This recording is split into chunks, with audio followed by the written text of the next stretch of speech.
Most people imagine that when the enemy comes, he arrives with obvious danger. But what if his greatest weapon isn't destruction? What if it's simply distraction? Because a distracted believer can slowly drift away from purpose without ever realizing they have left the path. The enemy doesn't always need to make you evil. Sometimes he only needs to keep you busy with things that don't matter. Imagine a traveler who never turns back, but keeps taking small wrong turns. Every step feels productive, yet every step moves him farther from his destination. That's exactly how distraction works. It rarely feels dangerous.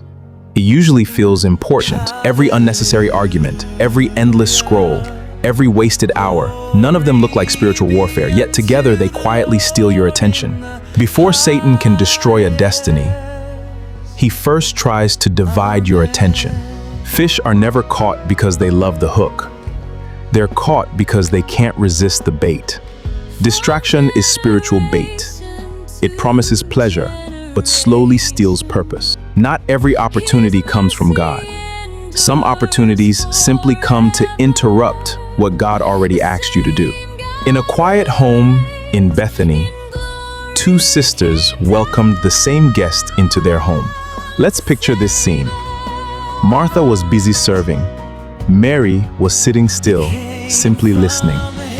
Both looked productive, both looked good, but only one of them had chosen what truly mattered. Distraction doesn't always look like sin. Sometimes it looks like service without stillness. Even good work can quietly become the thing that pulls you away from His presence. Jesus didn't say Martha's work was wrong. He said Mary had chosen the one thing that was needed. Peter was walking on water until his eyes left the one who called him there. The wind was already blowing before he ever stepped out. It only became a problem when he noticed it. The moment he noticed the wind is the moment he began to sink. Fear rushed in, the instant his focus shifted from the voice that called him. Distraction doesn't remove your faith. It just shifts where your eyes are looking.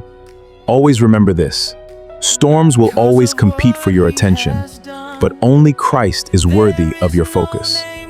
Samson wasn't defeated in a single moment. He was worn down by 1,000 small compromises. Each distraction seemed harmless. Each one quietly cost him strength he never got back. He kept believing he could return to who he was, not realizing how much had already been given away.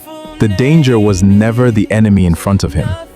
It was the comfort he had grown used to. He didn't lose his purpose in a battle. He lost it in his comfort. Small distractions rarely feel fatal until the strength they were guarding is already gone. When Nehemiah was rebuilding the wall, his enemies didn't attack the wall. They tried to pull him away from it. Again and again, they invited him down to talk. It sounded reasonable. It sounded urgent. But he gave one of the greatest answers to distraction ever recorded. He said, "I am doing a great work so that I cannot come down." That's not rudeness. That is focus protecting an assignment. Even Jesus was offered distraction, dressed up as opportunity, comfort, and a shortcut to glory. Let's look at the text. Turn these stones into bread. Leap from the pinnacle will be yours. He refused it all. Every offer sounded reasonable. None of them were from the Father. He didn't run from the wilderness. He stood firm inside it. He didn't argue with the distraction. He answered a distraction. He answered it with what was already written. The safest way to resist distraction is not debate. It's discipline, rooted in truth. Let's walk back through what we've seen. Martha and Mary, stillness matters more than busyness. Peter on the water, keep your eyes on Christ, not on the storm. Samson, guard even the smallest compromises. Nehemiah, don't come down off your wall. Jesus in the wilderness. Answer distraction with truth, already written in your heart. So ask yourself honestly, Where has your attention really been living? What has been quietly stealing your attention away from God? Not your enemies, not even your sin, just your attention. Some things are simply designed to shake you loose from what stays still. Satan doesn't always need to stop your journey. If he can keep your eyes off Christ long enough, you'll eventually stop yourself. Take a moment right now. Refocus your eyes back on him. If this spoke to you, stay connected with MetaMinds TV, building faith, encouraging life, pointing souls back to God. Until next time, stay focused, stay faithful.